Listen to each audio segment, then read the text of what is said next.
feeling a little better. Oh, wish I were. My throat's all scratchy and raw. Got this cough, too.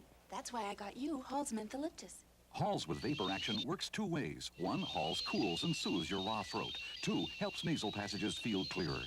I'm feeling better. So am I. Halls with vapor action works two ways. Now new Ice Mint. Save money on Maytags during our Maytag Savings Cash-In. Buy an energy-efficient Maytag Jet Clean dishwasher and get a $25 cash factory refund directly from Maytag with this free certificate we give you. Also cash in with instant discounts on Maytag heavy-duty washers. Save on energy-efficient Maytag dryers, too. Hurry, save money on Maytags during our Maytag Savings Cash-In. Save money on Maytag washers, dryers, and dishwashers now at Wide Frank's Appliances, West Vancouver, and BC Washer, Burnaby. Webster is next on BCTV.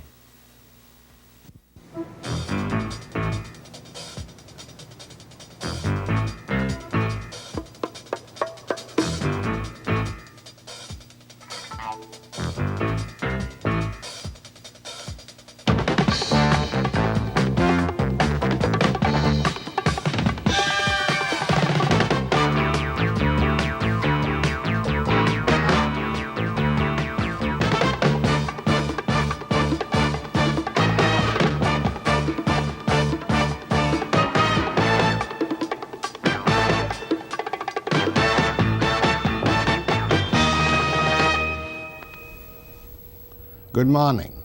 Beset as we are by strikes and industrial strife throughout the province, don't forget that one of the very special trade unions is making very serious and challenging noises. I'm talking about the Doctors' Trade Union in the BC Medical Association. And the crunch comes this weekend. And the doctors are threatening quite openly that as of April the 1st, if they don't get their 40-odd% increase on their fee-for-service charges, they will take us into the dark ages of Medicare with balance billing. Now, you know what balance billing means. It means that the doctors will not have a contract, will not be getting enough from the health department of the government in Victoria, and when you go along with your child or your big toe or your serious operation, you will be told the government fees don't cover this. Please give us in advance, probably, or on your master charge or your visa charge, an extra $15, $10, $25 or $100. That, to me, is unthinkable. We have had for many years now in British Columbia a first-class Medicare scheme financed by the government and a deal with the doctors. And the doctors have been protected from bad debts all these years. Certainly they have fallen behind. Certainly there's common ground for the taxpayer and the doctors and the government between the 13% offered by Nielsen's negotiators and the 40-odd% wanted by the doctors. One thing that really bothers me is that balance billing will hit the poor and the underprivileged and the people who are living on one wage or even two small wages to try and cope with the rampant inflation in this country. So we'll be back to the old business where the doctors will have to make exception on a charity basis for the extra billing to be paid, or where the governments will have to make exceptions and supply the extra money for those under human resources and gain. And the whole system, I suspect, if it came to balance billing without a proper contract, would collapse. Now, what does our new Minister of Health say? The old Minister of Health wasn't too bad. He was quite outspoken about it. He said, no balance billing. And we, the ordinary people, can take that as government policy if a Minister of Health says, with the backing of his colleagues in the cabinet presumably, no balance billing. The new Minister of Health, mind he's a new boy, and I suppose we've got to give him some time, he says, two sets of professional negotiators are discussing the matter and it's going quite well. That's balderdash. It's not going well. It's perfectly obvious it's not going well. And it's perfectly clear when it comes to a major crisis like this, as they found the $100 million extra for the nurses, that the cabinet at the highest level must be involved and decide how much money can be made available to come to a satisfactory agreement with the medical profession. I am not knocking the doctors. We have good service from the doctors, but it's not like Britain, you know. It's not really socialized medicine we have here. Our doctors get fee for service. It's not a flat fee, such as they get in the United Kingdom, and that's been blamed for the profession there for the downgrading of the treatment for people. And in today's wages, the doctors are certainly entitled to more than 13%, I'll tell you that. Mind you, Mandeville goes a bit far out when he says, as I recall, that they want more or less a minimum of $100,000 a year. Many doctors do 40 patients or 65 patients a day or whatever, or 65-hour week and 40 patients a day. Many don't. There may be need for some redistribution of the money within the medical profession. But the fact remains is that Nielsen and company in Victoria have got to bite the bullet and come to a reasonable settlement with the doctors. If doctors want to opt out, as far as I'm concerned, they can opt out. They can go to greener fields if they so wish. But they know, as you know, despite the cost of living in British Columbia, that this is still the best part of the world in which to live, with a guaranteed fee-for-service payment from the people of British Columbia to the medical profession. I don't think there's any danger of a major exodus of doctors from this province because they don't get their full 40-odd%. But please, Mr. Nielsen, no balanced billing. It will produce a shattered, unsuccessful service which will hit at the poor and the underprivileged. Well, I've said my piece. Hopefully we'll have a bash at the doctors early next week to see what their stance is after the crunch comes in negotiations over the weekend. Now, last week, we had Trudeau on when he was going to quit. And something happened on that program which I'm afraid is going to haunt me until I quit. Remember what happened? When are you going to quit? Because you've expressed clearly your desire, having done your duty, to leave. When will you quit, sir? I'm never going to quit, Jack. As Prime Minister? Yeah, I may go on to other things. But, as Prime Minister? Yeah, when? I don't know. This Parliament? Not this year, anyhow. I have a reason for asking that question, sir. Jack, I'll make a deal. Okay. You and I retire together, okay? When you get out of this game, I'll get out. Thank you, sir. Thank you. I wasn't smart enough nor quick enough to get up, announce my retirement then and there and walk off the set. But the Globe and Mail picked it up and ran rather a cute but somewhat embarrassing editorial to me called Let's Make a Deal. This was in yesterday's Globe and Mail. And the type says as follows, because that's a bit small to read. Prime Minister Pierre Trudeau is not easy to pin down on the date of his retirement. We are twice bitten and forever shy. Still, at the end of a television interview in Vancouver with broadcaster Jack Webster, Mr. Trudeau sealed with a handshake a deal that he would resign when Mr. Webster decided to retire. While it is true that Mr. Webster is only 62 and very successful, we trust he knows where his patriotic duty lies. However, I'm not that patriotic. I'm not going to quit quite yet. On this morning's program, an unusual subject. I've got Fred Kanwischer of the Creation Science Association of Canada. He's a director. And he's one of these people who wants to convince us that the Darwinian theory of evolution, you know, we're all monkeys, which I'm inclined to believe at occasions, is not right. So we're going to talk to Mr. Kanwischer later. But first and foremost this morning, that confident, independent, somewhat abrasive social credit backbencher in Victoria, the man who's after the BC Hydro and various other energy arrangements of the government, Jack Davis, Social Credit MLA in North Vancouver. After the break.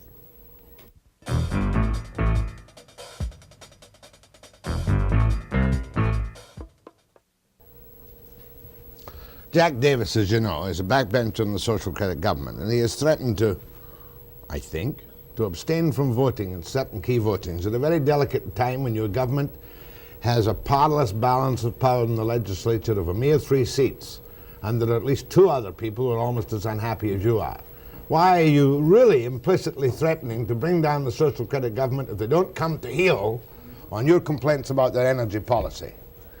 Well, Jack, first, the government, in my view, has a reasonably comfortable majority. It's got a three-seat majority, and everybody stays around the legislature, so there's little likelihood of my abstaining from a vote bringing the government down. But You will abstain from a vote if necessary. Well, if the government doesn't do something about the energy bill, it's really the Utilities Commission Act, which was passed last summer, I'm certainly going to abstain, because most of that bill, 40 out of some 48 pages, is the old NDP bill of 1974, repassed verbatim, clause after clause, word for word. And it's a very punitive, oppressive bill, and it's certainly anti-private enterprise, and I want to see it changed. And I believe many other members really do as well, and I hope the energy minister's listening and that he'll bring in some changes. I certainly am going to introduce changes in a private bill if he doesn't. You are therefore opposing this bill and demanding changes on a point of principle because it's basically socialist legislation. Very much so. It was a bill brand new, totally passed in 1974, and we repassed it last summer with a few add-ons, and that gave me a certain amount of indigestion. Yeah, but how socialist is the legislation? I mean, really, governments nowadays have powers to do almost everything, as you well know. Well, what makes this piece of legislation any worse than anything else? Well, a lot of legislation that's being passed is bad legislation. It's too heavy-handed, it's overkill. This one certainly is. Search, entry, and so on is just taken for granted. The remaining private sector on the energy side is made, in effect, a public utility at the whim of the government. It doesn't have to go back to the legislature. The government, simply by passing an order in council, can do anything to the oil side, for example. No public hearings called for? Oh, nothing whatsoever. And so I'm against that. And I think that this government, if it's true to its election promises and its stance before the public, must rewrite that 40 pages of NDP legislation. You're telling me that this cabinet, this government under Mr. Bennett, has taken extreme powers unto themselves which totally dominate and control all energy without public or private participation in their decisions? Well, the government inherited the bill. It was the old Energy Act of the NDP. But in its haste last summer, it added on a few powers, setting up this new Utilities Commission, but didn't change the bulk of the bill. You know as well as I do that social credit is a populist expedient government, right? Well, I hope it's not an expedient government, and in this case, I think it has to do in legislation what it says on the public platform at election time. But you have taken specific objection to one specific act which favors the BC Hydro. Now, I don't quite understand why you're objecting merely because a gas pipeline goes across from Tawasin or Delta to Comox instead of from Powell River to further up the island. What's the big deal about it? Yeah. Well, everybody Jack, wants a gas pipeline for Vancouver Island. Jack, there are two things. First, the Act. Now, the Act deals with all aspects of energy, oil, gas, electricity, nuclear perhaps even, and the regulation of the industry. Now, on a specific, the pipeline to Vancouver Island, I believe that the best route would be a northern route from Williams Lake down across the Chilcotins, out through the Sunshine Coast to Vancouver Island.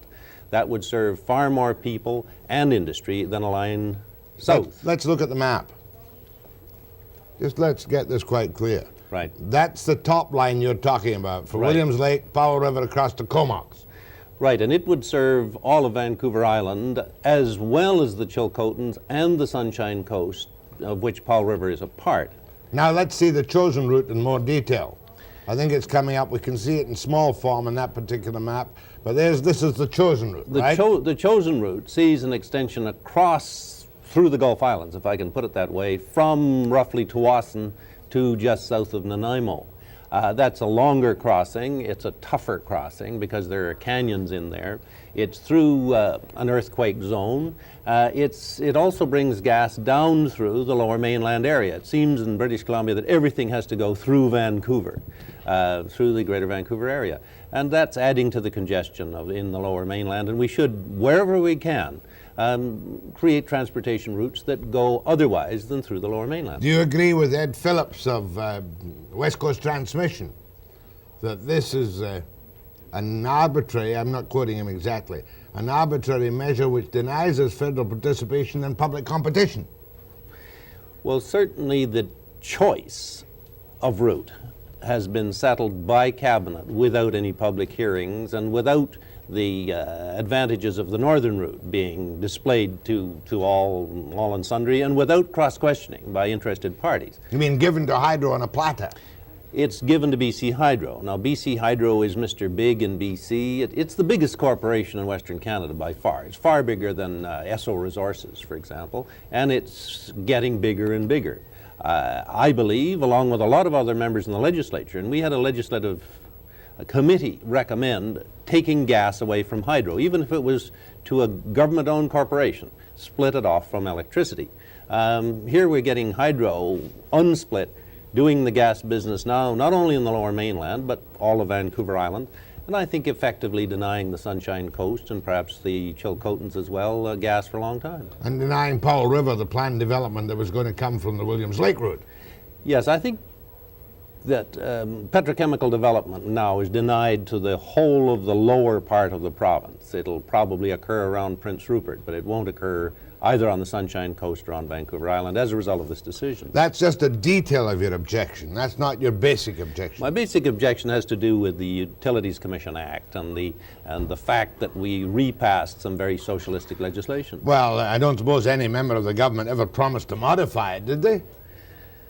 Well, I not only discussed this with the minister and raised the question in our caucus at considerable length, but also got a partial commitment from the minister on the floor of the legislature when the legislation was introduced.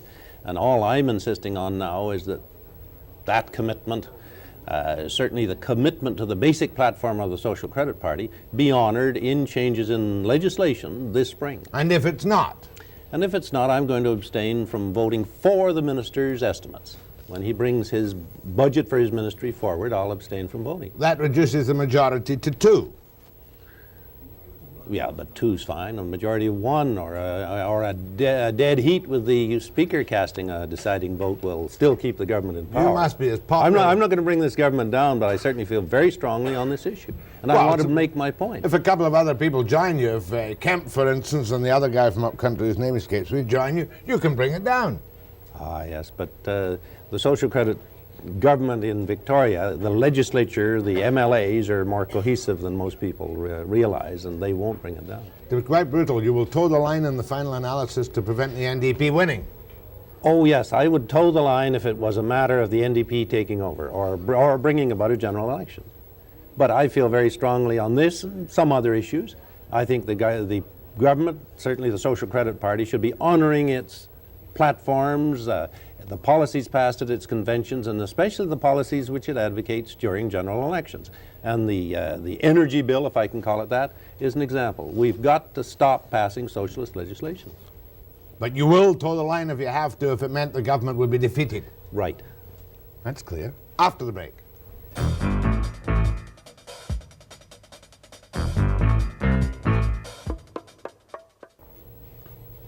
Jack Davis has been described in the public prints as playing at coy. You're not playing at the least bit coy. I'm enjoying myself, Jack. I think one of our problems in the legislature is we don't have an effective opposition, so there's a job for our backbench to do on the social credit side. We've got a very small one, and I've got a free hand, so I'm doing the job I enjoy doing. That's a bit of a cheap shot. I'm sure the NDP backbench opposition is just as effective as the social credit backbench opposition was when they were on the other side of the House.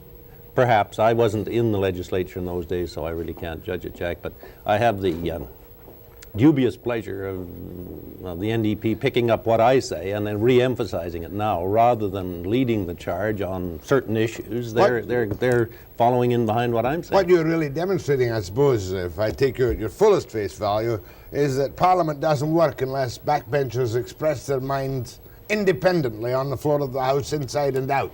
Oh, absolutely. Parliament has changed over the years, over the decades. It used to be, and the theory still is, that members are individuals and they speak individually. Well, then, to get things done, they had to gang up. And more the ganging up expresses itself in a cabinet and party solidarity and the backbench keep quiet kind of thing. And we've gone a long way away from effective representation by individual MLAs. And I happen to be in a situation where I can where I feel free to speak my own mind. Now, you were an official of Hydro many years back, as I recall, don't you? I was in charge of their planning, yes. Now you're out to cut their throats. Well, What would you like I to joined BC Electric when it was a private Oh, utility, and W.A.C. Bennett took it over, and it became Hydro, and I remained with them for just about a year, and went into politics. I believe Hydro is not only big, but it's competent. You think And it's competent? in many respects, it's competent. Perhaps as competent as a telephone company. But it's big, and few people are making the decisions. And in fact, today in this province, Hydro is 2/3 of our energy policy, if I can put it that way. It's not only Mr. Big in terms of immense sums of money that it's spending, but it's deciding what projects go ahead in the province. We've got socialism in the form of Hydro, spreading through the whole energy area, which is the biggest and most rapidly growing sector of our energy economy. And so we've got socialism in a big way growing faster than the rest of the economy in the personage of Hydro. I'm sure that Hydro is, in a large measure, reached the stage where it is not totally competent or efficient because of its very size. Well, I think bureaucracy, like government. Right, well, you'd have that if it was a big private utility in some measure as well. I would prefer to have several big utilities competing with each other and disputing their alternate plans, opposing plans in public, than have one big utility making all the decisions behind closed doors and effectively running the government's energy ministry as well. Is it not a fact that you have no faith in the energy policies of this government? No, I agree. Take the coal deal. No, put it another way. I agree with much of the energy policy of the government, but some of the vehicles for getting things done concern me, notably big BC Hydro. So while I can pick at certain decisions, say the gas line to Vancouver Island, which is overdue, should go a different route, this kind of thing, I'm not opposed totally to the policy. I agree with most of the policy decisions in the broadest sense, but it's the way of carrying it out, and especially the vehicles like Hydro, which concern me. It will be very difficult for BC Hydro, for instance, or the government now to go to the federal government and say, give us money for that gas pipeline, won't it? When they didn't give an offering or any attempt for West Coast Transmission to bid openly and present its plans, perhaps better plans, for the Powell River crossing. Yes. Does that not mean that for sure Lalonde will say no federal funds for the gas line to Vancouver Island? I'm not sure that Lalonde can. He certainly shouldn't say no. The federal government's been putting a lot of our tax money into moving energy eastward in Canada, oil to Montreal, now gas and gas to the Maritimes as well as southern Quebec, paid for by our tax dollars. They should give us some of our tax dollars back for a pipeline to Vancouver Island, regardless of whether West Coast build it or Hydro builds it. We just have on the face of it a bit of a problem. Hydro withholding taxes from Ottawa, That's the point. and Hydro to receive 100 or 200 million from Ottawa to build a gas pipeline. That hopefully can get hammered out somehow. Well, it's not really Hydro that's withholding taxes. On the instructions of the government, Hydro is not remitting the 8% tax, I believe it is, correct? It's the 30 cents, and later it goes up to 75 cents a thousand cubic foot. So here's Hydro holding on to that tax on behalf of the government of BC during this dispute, and then somebody will be flying to Ottawa saying, please give us $100 million for our gas give line. Hydro a couple of $100 million to build a gas line to Vancouver Island. But Lalonde should not withhold a couple of $100 million. Oh, come off it. How would you do if you were in Ottawa dealing with what you might regard as a selfish, arrogant BC government who is withholding your taxes? I would deal, as an energy minister, I'd deal with it as an energy issue and let them have their couple of $100 million. But you know politicians aren't like that. I might be vetoed by the Prime Minister, but I do my best to get the couple of $100 million as an energy measure, because we should be displacing foreign oil with BC and Canadian gas. Is it not a fact, Mr. Davis, that the presentation of the coal deal by the BC government has been a complete potshot, the Northeast coal? I really don't know how far down the road we are. We should develop a northern transportation system to Prince Rupert. I'm all for that. We will be mining coal in the northeast and shipping it out through Prince Rupert, as will Alberta and other products from the northern prairies. Now, how we get that coal and from which mines in the Northeast is unclear to me yet. The government is proposing, the BC government is proposing to build a new rail line through a new pass through the Rockies, and it will be very expensive. Now, the mining companies, they want to clear of profit. They're worried about the cost of transportation to the coast, and they're trying to squeeze the BC government even more and the federal government. They want bigger subsidies than they now have in respect to that northern project. And I think we all have to be concerned about the size of those subsidies. How do you analyze that in one short section, that it's necessary for the people of British Columbia and Canada to pour hundreds of millions in the initial stages, yes, effectively subsidizing coal for the mills of Japan? I think we need a northern transportation No, but system am I right on out that? through, yes, in a way you're right. We need to have a new system out through Prince Rupert and not put everything through the lower mainland. Now, how do we go about this? Coal is one of the commodities which will help develop that system. So I think some initial push from the federal government and the provincial government is certainly appropriate. Properly But planned. Properly planned, it should go. I would prefer to have seen a sequence such as the engineering firm Vancouver Swan Webster recommended, namely improve BC Rail through the Pine Pass, and this doesn't cost very much, and draw on Sakonka, which is close to BC Rail, and Carbon Creek, Utah, I believe, just north of BC Rail, a much lesser involvement of public funds, and you get enough coal to spring the Prince Rupert thing. Yeah. But don't go so big at this stage. Is this another case where your colleagues have jumped in without proper preparation? Well, I'm not privy to all the material they've received. I hope they don't back down even more in the face of the mining companies and give them even more of a subsidy in the early years. Which eventually finishes up in the hands of the Japanese because of the end price of the coal. Well, the Japanese can shop around the world. They're not going to pay more than the world price, if I can put it that way. We appear to be determined to open up a new transportation artery in British Columbia, and the Japanese say, well, if you want that, we'd like the diversification of yet another port. We'll go along with it, but we're not going to put any of our money into it. Now, they put a lot of their money into opening up Australia. Mm-hmm. They put a lot of their money into some other sources. But Japan is really not putting any upfront money into the Northeast. I know what people, do you think people care about energy policies?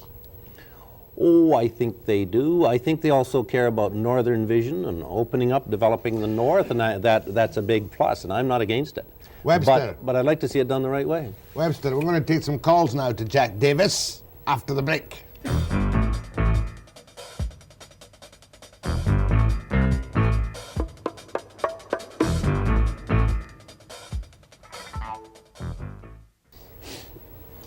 Social credit budget comes down on March the 9th or the 10th. And you know, it's $1 billion, this northern coal development in the long run, isn't it? Over a period of 4 or 5 years, it's of that order of magnitude, yes. Mm-hmm. It's against social credit's policy to go out and borrow $1 billion, if that's still the policy, isn't it? Well, social credit traditionally has not borrowed as a government. It's always balanced its budget. And, but Hydro can borrow all at once, of course. But the Crown corporations can borrow, so presumably they'll borrow in the name of BC Rail, let's say. Which is bankrupt. It is. Well, its bonds are guaranteed by the province, so but they're really using the credit of the province rather than the credit of an entity called BC Rail. I've got a wicked idea for Curtis on the 9th. Maybe an increase in the sales tax. 1%. What is it now? 7%? 4. We're the second lowest in Canada in sales tax.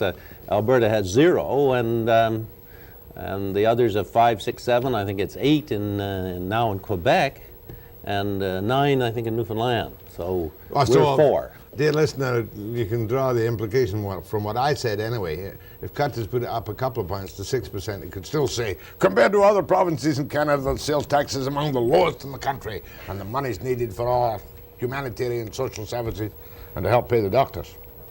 Hey, never thought of that. Calls to Jack Davis. Go ahead, please.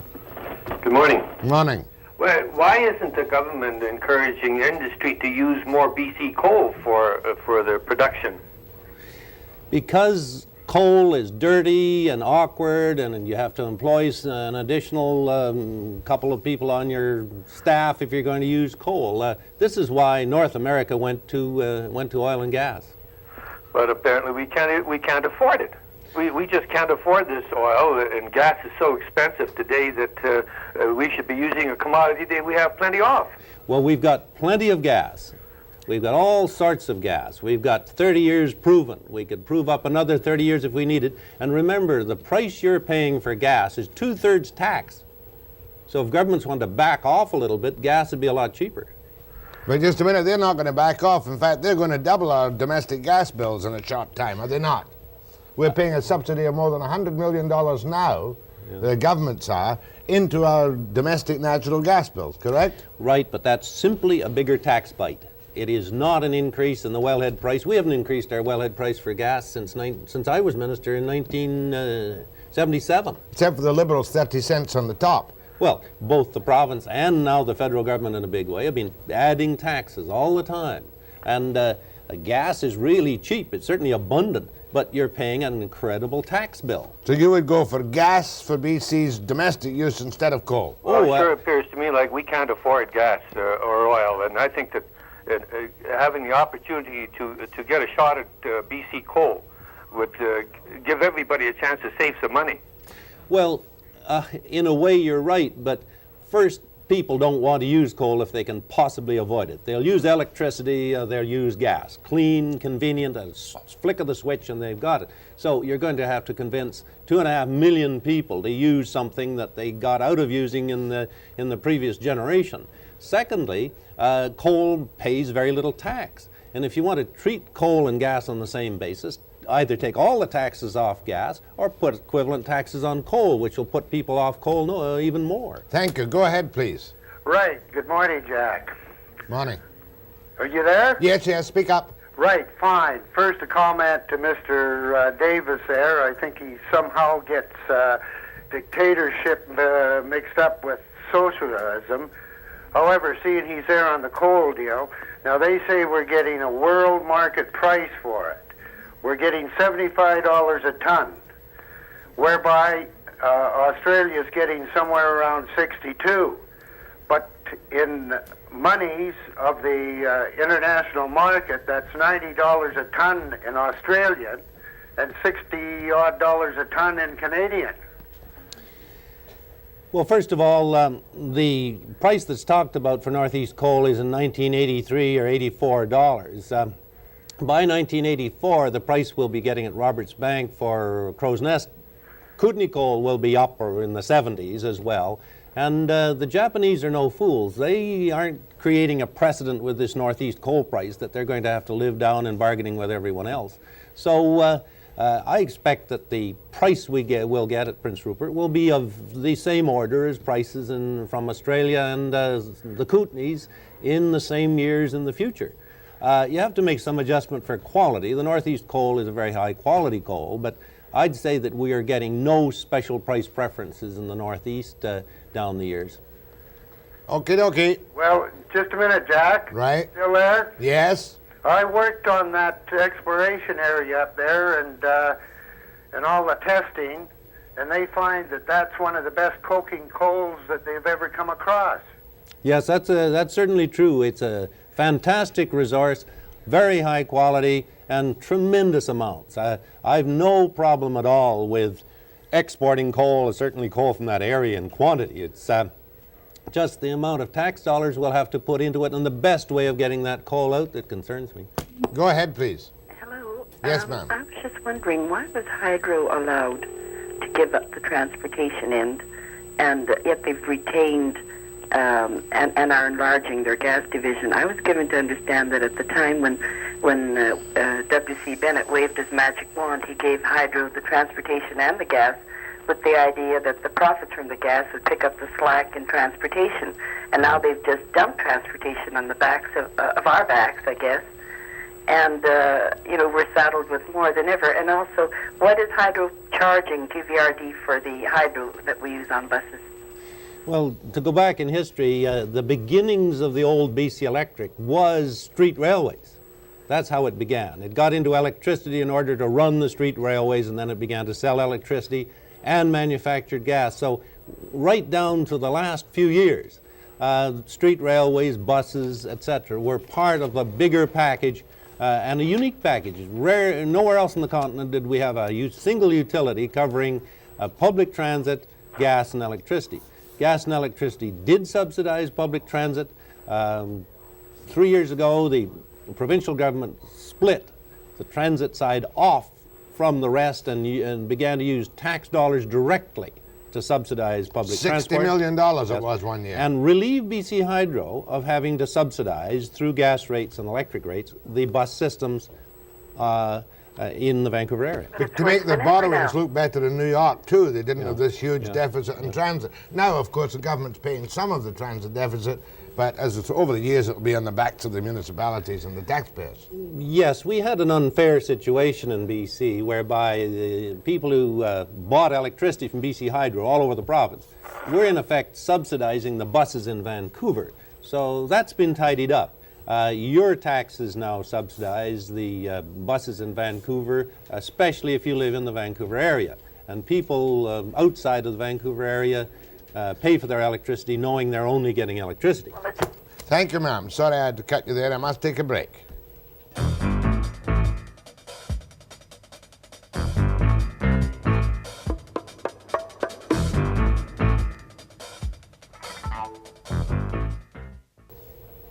Call from Prince George. Go ahead to Jack Davis. Yes, hello. Yes. First, I'd like to say Mr. Davis is like a breath of fresh air for the Social Credit Party, not being a yes-man to Mr. Bennett. He doesn't really belong in that party anyway, do you, Mr. Davis? Look, in BC you only have two choices, NDP or the rest, and I'm one of the rest. Oh, great. Maybe that's my misunderstanding then. I'd like to understand why none of these surveys were taken for the hunting and the wildlife that'll be destroyed around Tumbler Ridge aren't being listened to, being from the north and hunting a lot up here. Yes. Well, I know some work was done, not enough perhaps. Certainly it's too bad that the environmental studies haven't been completed and aren't available to us. I hope that the route selections and certainly the town site location and so on will pay a lot of attention to the environmental considerations. But let's be pragmatic. When it comes to $1 billion development in the north, for Northeast coal and for the world trade and the whatnot, the wildlife doesn't matter that much to any government. Maybe that's the problem. The small person let's see what Jack says to that. When there's billions of dollars involved. That's right, Jack. You can't consider these things except on the periphery. Well, Jack, it depends. It's the style of government. I remember when I was in Ottawa, the endless debates about the Mackenzie Valley pipeline route. Right. And the environmentalists won out on that one. And years went by, a pipeline was not built, which, in retrospect, we should have had at least in another location. But in this case, government has decided to proceed, and the environmental studies will be done sooner or later, and adjustments will be made. But certainly the environment will suffer to some extent. Go ahead, please. Hello, Yes. Mr. Davis. Regarding the pipeline over to the island, Right. if we're looking to the federal government for about $200 million, how can the federal government give that money to a private company, the tax dollars to a private company? You mean to Hydro? Well, No, it the other did one. it. Yes. In Eastern Canada, gas transportation, gas distribution is entirely in private hands, and the federal government doesn't seem to have any difficulty making money available. The interprovincial oil line from Sarnia in southern Ontario right through to Montreal was built by the Interprovincial Oil Company. And the federal government, using your tax dollars and mine, has paid all of the interest and other carrying charges on those several $100 million to build that line. And therefore, the transportation cost from Sarnia to Montreal has been next to zero, and the rate charged for that oil in Montreal is the same as in Sarnia. It's Western Oil. They help Montreal and southern Quebec in that way, using your tax dollars and mine, and I see no reason why the federal government wouldn't similarly pay all of the carrying charges on any gas pipeline we build to Vancouver Island, whether it's West Coast Transmission, which is privately owned, or BC Hydro, which is owned by the people of BC. Good You'd still be subsidizing a privately owned company. If they use BC Hydro, that's our money. Well, remember, all of these monopolies, pipelines are a monopoly, are regulated by a public body. And they only are allowed to recover the costs that they incur. And if government relieves them of an important cost, that cost is not part of their calculations, doesn't show up in the rates.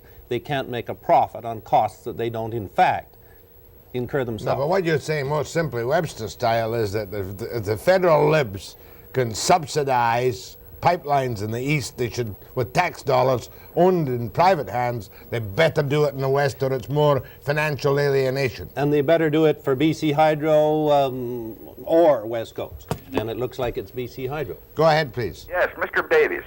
How much did you say per ton we were going to be getting for that coal? You're talking about Northeast coal, I assume. Yes.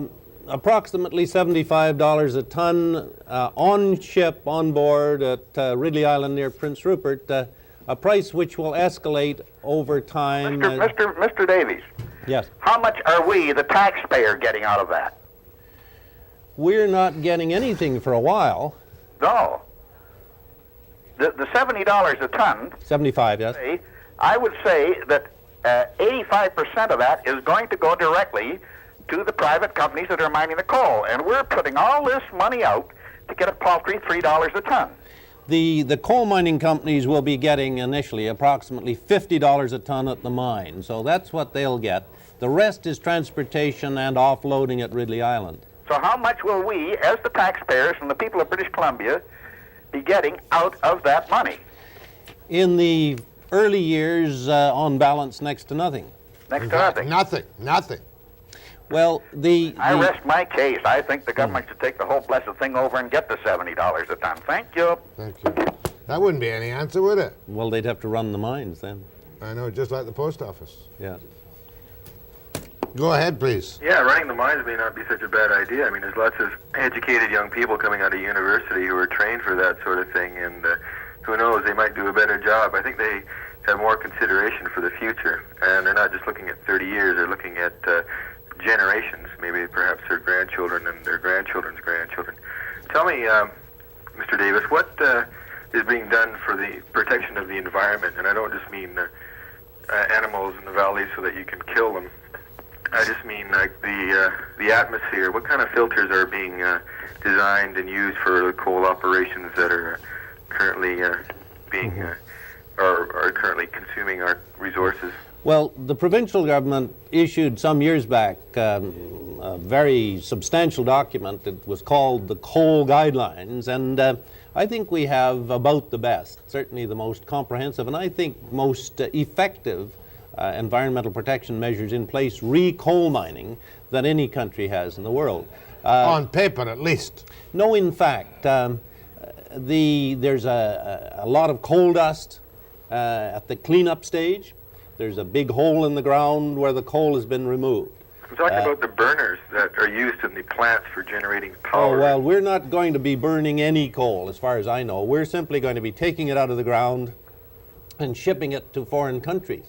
Yeah, but we're all in the same kettle, if you know what I mean, or the same test tube. The environment affects us all. If you look at the changes in the atmosphere and the weather conditions, our neighbors, if they're going to burn it and just let it go up in the atmosphere, it's going to affect everybody in the long run. Well, you're talking about Japan or other countries using our coal. Well, look at Lake Erie and the adjoining lakes in Ontario. Look what the United States is doing to our welfare and our Can we stop and consider that? With the acid rain situation. Yeah, I'd just like to say one thing. The tidying up after the mining, for instance, in the Kootenays now, where Kaiser was operating and Brick is now and so on, the tidying up is very effective. They re-landscape the area, they put the topsoil back, they seed it down, it's great for the elk and so on, so that the end result of the mining operation is quite attractive from an environmental point of view. What about the atmosphere? Never mind the landscape. Well, you see, it's just a digging operation in Canada. It's not a burning operation. Yeah, no, but you're promoting the burning by selling the product. Oh, come off it. Be practical, name of goodness. You got to pay for government, you got to pay for services, you got to pay the doctors, You gotta pay everybody. You're not suggesting we have a no-growth policy, are you? Well, why grow if we're hanging ourselves in the long run? Thank you, sir. That's another day we'll have Greenpeace on about that, or somebody else more esoteric, not a pragmatic the Japanese are going to buy their coal somewhere. They're trying to get off oil, and they're going to buy it from communist China or Siberia, Australia, Indonesia, South Africa, and the United States, as well as BC. Some people seem to forget that we have to live here, almost regardless on occasion. Yeah. We've got a great asset in our coal. We just should develop it our way. After the break.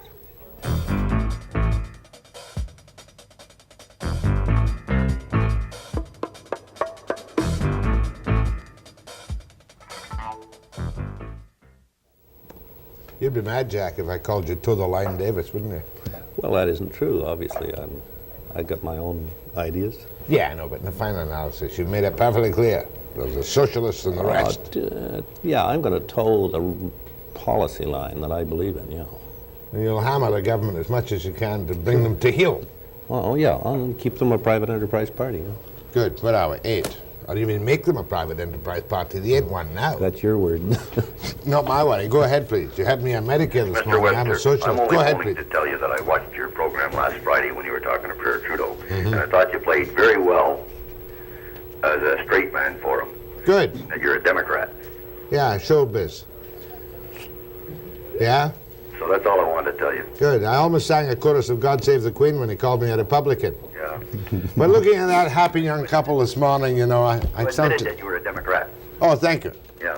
I didn't say this on the air, Jack, you know, but when I saw all that television coverage yesterday, all my old Republican Clydeside instincts came to the top of my feelings. Scotland forever, eh? No, not Scotland forever. Glasgow forever. Go ahead from Parksville. Good morning, Jack. Morning. We enjoy your program. And I'd like to speak to Mr. Davis on the question of power on Vancouver Island. Right, go ahead. Speaking Mr. from Parksville. Davis, what about a steam plant in the Campbell River District where there are lots of coal around the Upper Quinsam? Yes, Hydro looked at that. Certainly, there's a good coal deposit there. I say good, it's at a fair depth and it's high in sulfur, but there's lots of coal. Hydro looked at it, and their costing indicated it would be cheaper to bring hydro, that's water power, from the mainland rather than dig up that coal and burn it in your area. The coal, unfortunately, is right by a major salmon run. There are environmental difficulties also with the sulfur getting into the air. It would be an expensive plant, but I think sooner or later we'll see a coal mine there. How about taking these harmful commodities out of the stack? Can be done, can Oh, it? it can be done. I was going to say, in answer to an earlier question, and you're raising it again, really, it's possible to clean up these industries. The Japanese have done an incredible job cleaning up their steel plants, for example. Everyone's in white coats, you don't see anything leaving the stack, and so on. So for some considerable expenditure, you can have a very clean plant. Thank you very much. From Salt Spring, go ahead, please. Two questions. Mr. Davis, one, you say British Columbia has the second lowest sales tax in Canada. Do all the other provinces charge sales tax on used goods, which means if you buy a second-hand appliance, you're paying, the government's receiving 8 on up percentage for used goods? Second question, if the public transportation was put into the private sector, do you think anyone would be interested when they have such a huge deficit? Or do you think the government would have to promise them subsidies in order to get them interested? That's all. Thank you. Yes. First, on the subsidy of public transportation, no private company can operate, at least on the scale that big cities require public transit. We use tax dollars to do things which can't be done in a self-contained way. In other words, where the income equals the costs. But it saves you and I money if more people travel together in a public transit vehicle and therefore don't require a lot of parking space downtown and on and on. There's no way that private companies can really capture the savings in income, so government really has to do it. And perhaps it's unfortunate that there isn't an individual enterprise answer to much of this crowding in big cities downtown, but that's the way it is, and we have to face the fact that it'll be subsidized. You know for sure, I don't know if it was you or me that mentioned it, that we have the second. Alberta has no sales tax. Alberta has no sales tax. Saskatchewan's is 5. And we have 4. Ours is 4. This lady mentioned second-hand goods. I think basically the tax is the same or imposed in the same way in all provinces. It isn't on essentials, but it's on everything else. Just 1 minute to wrap up. An old NDP researcher sends me a note saying, Utilities Commission Act passed second reading August 20, 1980. Jack Davis voted for it. NDP voted against it. Right. Is that right? Yeah, the NDP shouldn't have voted against it because it was their act substantially. I voted for it because I believed I had an understanding from the minister that he'd tidy it up. And you're going to push him to do? I'm going to press him to, in fact, tidy it up. And completely. My thanks to Jack Davis. I won't call you toe the line, Davis, because it's only toe the line in the final analysis so that the government will not be defeated on a vote of confidence in the House. It'd also be totally unfair. Oh, I see, but that, of course, is the name of the game. My thanks to Jack Davis. I'll be back with Fred Kanwischer of the Creation Science Society on the Darwinian theory, for and against it. A little spokes trial, you might say, after the break.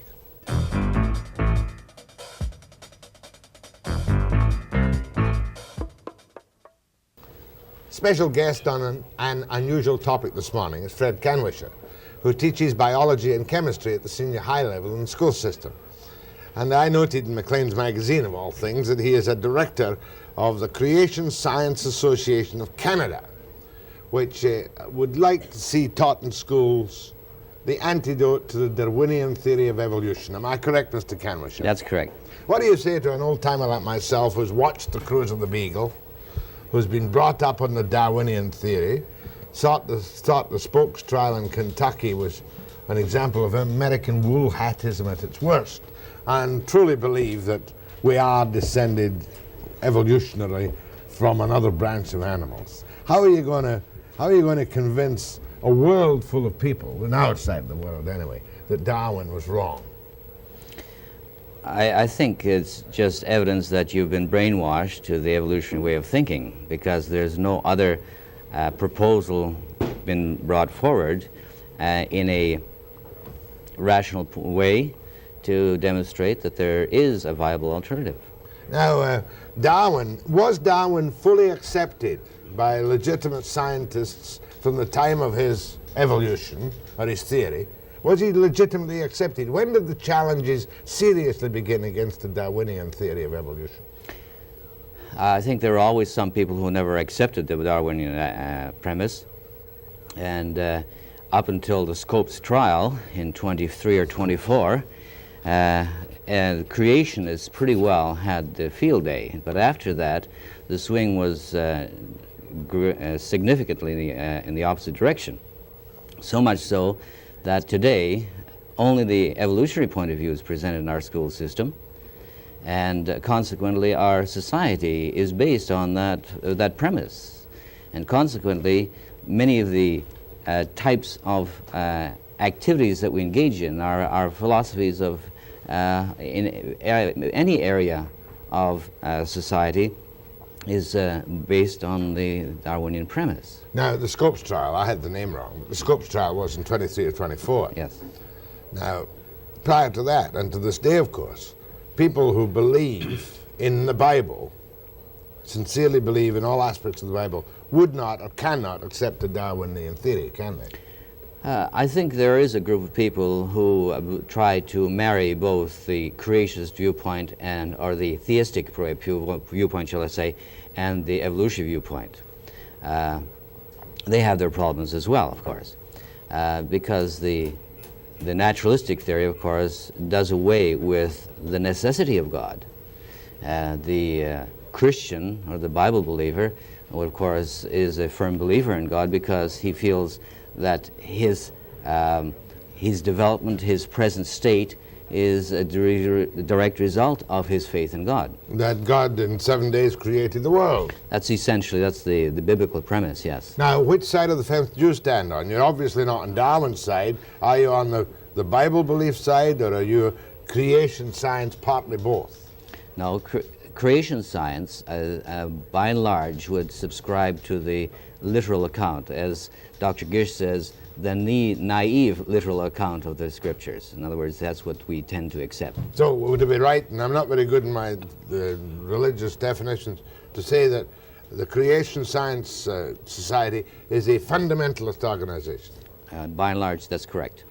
Do you attempt to sway people by technical arguments, anthropological or geological arguments, that Darwin is wrong? That's the whole premise, our whole premise. That's our approach. We do not allude to the scriptures at all. We are using it basically, we're looking at the evidence.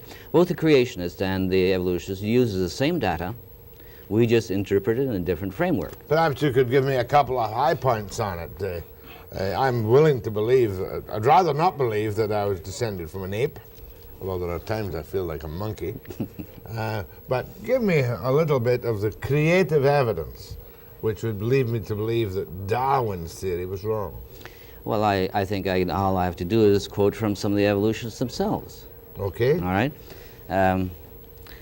Why is there this type of problem arising again? This is Dr. Thompson, who is a former director of the Commonwealth Institute of Biological Control in Ottawa, Canada. And this is, I'm quoting from him, he wrote in 1956, "As we know, there is a great divergence of opinion among biologists, not only about the causes of evolution, but even about the actual process. This divergence exists because the evidence is unsatisfactory and does not permit any certain conclusions. It is therefore right and proper to draw attention to the non-scientific public to the disagreements about evolution." And I'll quit there. So there are evolutionists amongst themselves do not have in the detail, they all accept evolution, I'll grant you that. But as far as to the method by which this took place and the factors acting, there's a lot of disagreement.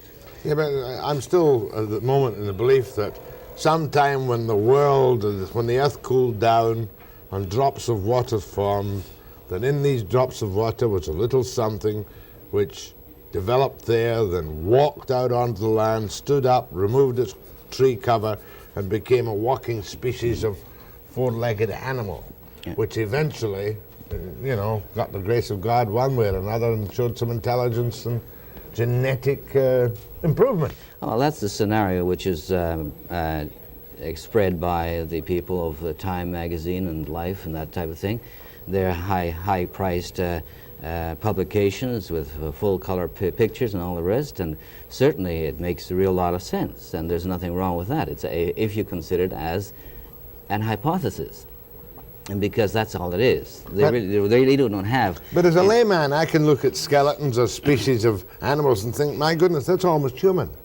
That's right. Mm-hmm. I had a raccoon in my hands the other day, and the skill with which that raccoon, you could see the resemblance to human activities in the raccoon.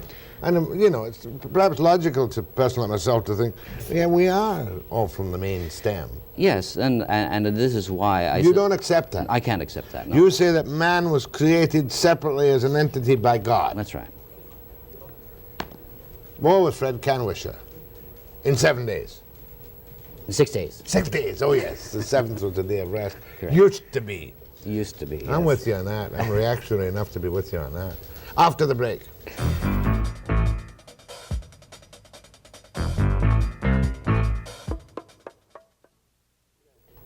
Now, what progress is your particular group, of which you're a director, making in getting the, is it right to say anti-Darwin theory? Or your particular theory of evolution into the schools? Is it now taught in the schools the way you want it to be taught? No, it is not. What do you want to be taught? Essentially, we would like to have what we call the two-model approach. We present the evolutionary model, from which we make certain predictions. Then we present the creation model, from which we make certain predictions as to what we might expect to find in the data, in the evidence. Now, you're for presenting the Darwin data and the anti, or the, That's correct. Creation the creative data, yeah, instead of calling it anti-Darwin data. That's correct. Now, you're suggesting to me that there are biologists today who now correct the old paleontology myths that dinosaurs roamed the world 500 million years ago because of carbon dating.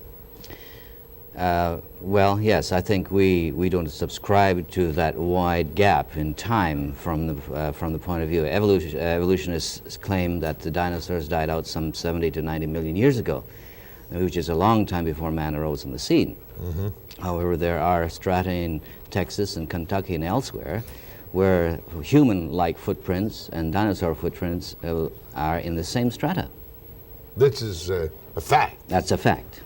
So therefore, if there are human-like footprints in the fossils along with the dinosaur footprints, the original evolutionists are wrong. That's correct. That's the premise we may make, because if they're wrong in that time scale there, which is relatively recent as far as the evolutionary point of view is concerned, then they could be even more wrong when you go further back. In other words, man may have been around when the what do you call them, were around? Dinosaurs. That's correct. But that means it wasn't necessarily 70 to 90 million years ago. That's correct. Either man is that old, or the dinosaurs roamed the earth much more recently. Well, do you believe that they roamed the earth recently? Yes. How recently? Measured in thousands of years rather than millions. When do you therefore believe that the earth was created, or that man was created on earth at a specific date? That's right. Well, I remember we used to have Bibles when we were kids, which in the Old Testament gave dates. Well, those dates are actually the result of Bishop Ussher's calculations from the genealogies that appear in the Old Testament, you see. And I know I have a Schofield Bible too, which I don't use anymore, but I think the date was 404 BC was the date of creation. No, we wouldn't go as far as to say that, but we would say, however, that creation, the date of creation, or even the origin of the earth, is measurable in thousands of years rather than 4.5 billion years as the evolutionists claim it to be. Have you a date for that? I mean, it's specific. Is your date that God made the earth between 8,000 and 4,000 BC? Yeah, I would say 4,000. I would put it higher than 4,000, but 7 to 10,000 BC ago. So this would make it what? Subtract 2. So it's 5 to 8,000 BC. But doesn't that go counter to all the modern techniques which say certain things are X thousand years old? That's right. It is. And why do they assign those large periods of time? Is because evolution is such a slow process, and so they assign such long periods of time to permit the evolutionary process to take place, because nobody's ever observed evolution at all. It's all inferred. Never observed. I mean, all we have at the moment are the various stages of human or animal development, which the evolutionists choose to draw together by inferences. By inference. That's all. But you know, the only concrete evidence they have is the fossil record, and when you nail them down there are absolutely no evidences for the transitional forms between the major groups of animals. Hence the fuss for many years about what was commonly called the missing link. That's correct. And it's not one missing link, it's millions of missing links. Well, you know, it's you have to be pretty persuasive to convince you that man and apes are not at least related. Yes, and if the evolutionists say that, for example, looking at cytochrome C, one of the respiratory enzymes in the process by which energy is converted from the chemical energy in food to the energy that's usable in the body, cytochrome C in the chimpanzee and in man is very similar, but it differs in certain areas. And this they use as evidence as the close relationship between chimpanzee and man.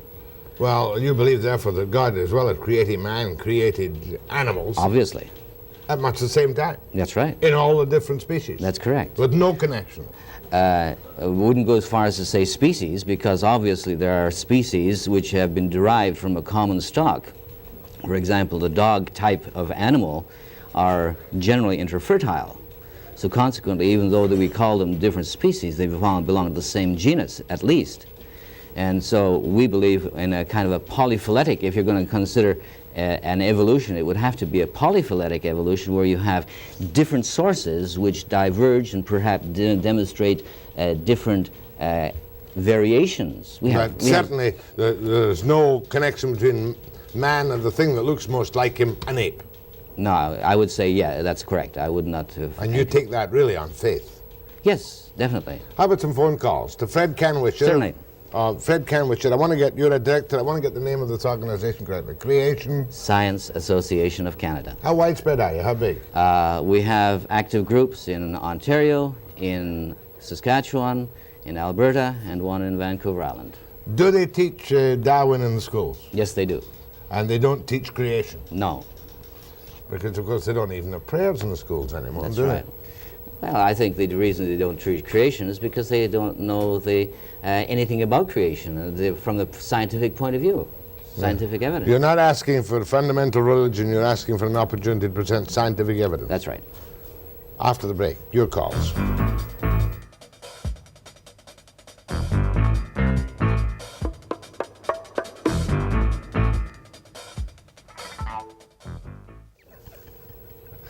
Why didn't you tell me that earlier? Fred said I should have done a Trudeau back at the beginning of the program. I should quit, walk away, and then come back. Now, calls to Fred Kanwischer of Creation Science Society. Go ahead, please. Fred, I was wondering, if God made man in his own likeness, how do you explain Cro-Magnon man, Neanderthal man, Heidelberg man? And aside from that, millions and millions of people, both in present-day life and through history, have cited extraterrestrial craft and had extraterrestrial encounters.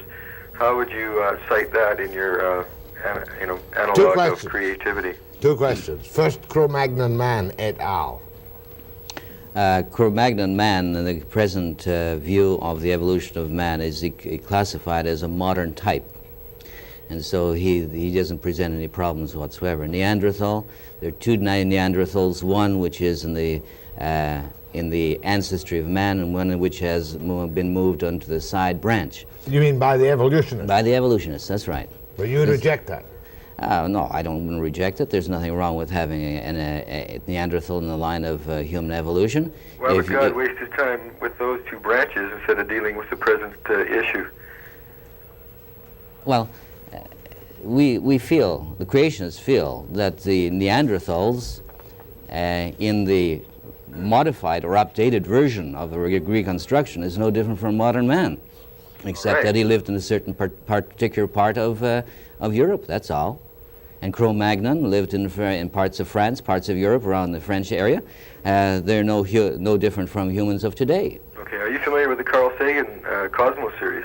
I'm sorry, I missed it, but go ahead. I think you might do yourself some justice if you could find a video library and view it, because with a little static electricity and the right components in the atmosphere, you can create life.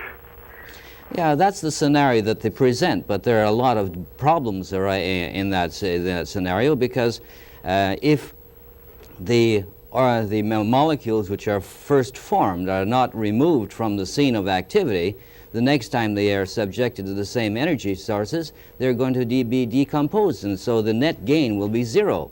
The question I would ask then, who was there to remove those first molecules, proteins if you like, which were formed? Because if this happened by chance, then there was nobody there to do the directing.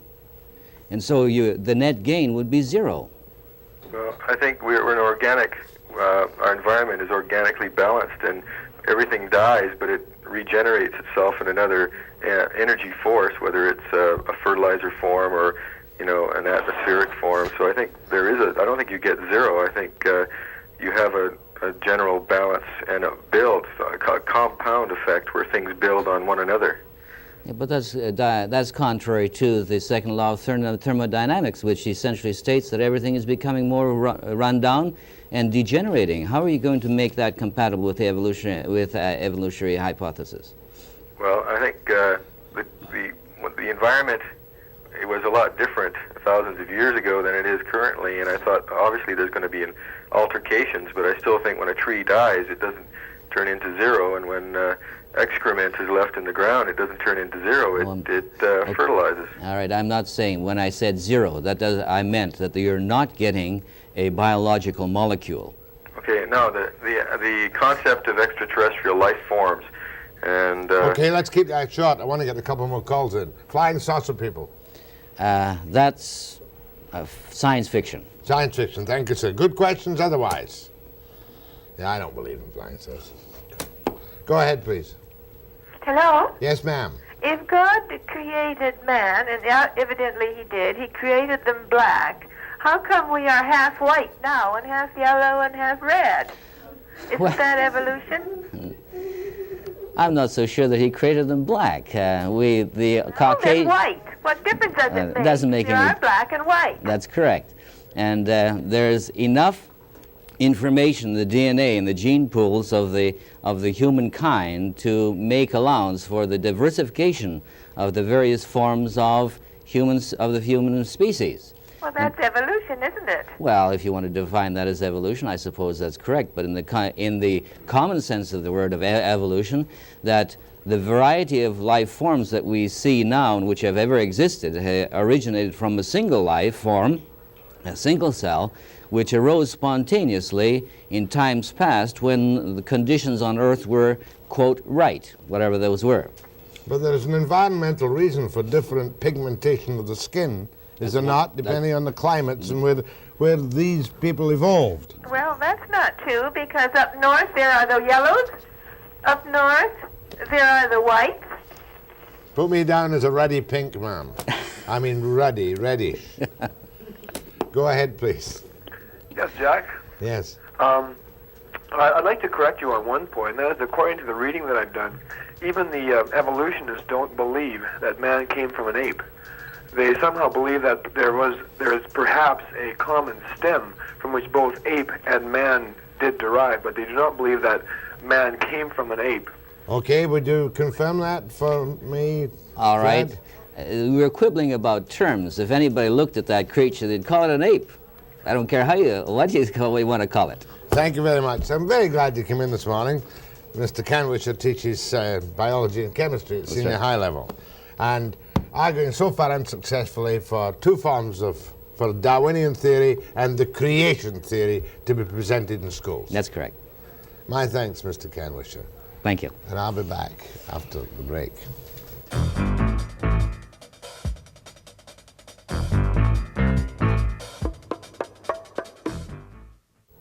Oh, that's right. Tomorrow for sure. What? Steve will be back from the interior. Oh, Steve Wyatt's been on a trip to the interior. And Armstrong? Kelowna. Summerland. Summerland, good. And then we've got a glamour girl from British Airways. Yes. And then we may have an interview on the third side of the telephone strike. Oh, let's hope so. Be nice to keep things. trying to keep our hands in on that one. And nothing else. 9 a.m. tomorrow.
Backbencher Jack Davis, the Socrat, will toe the line with the government.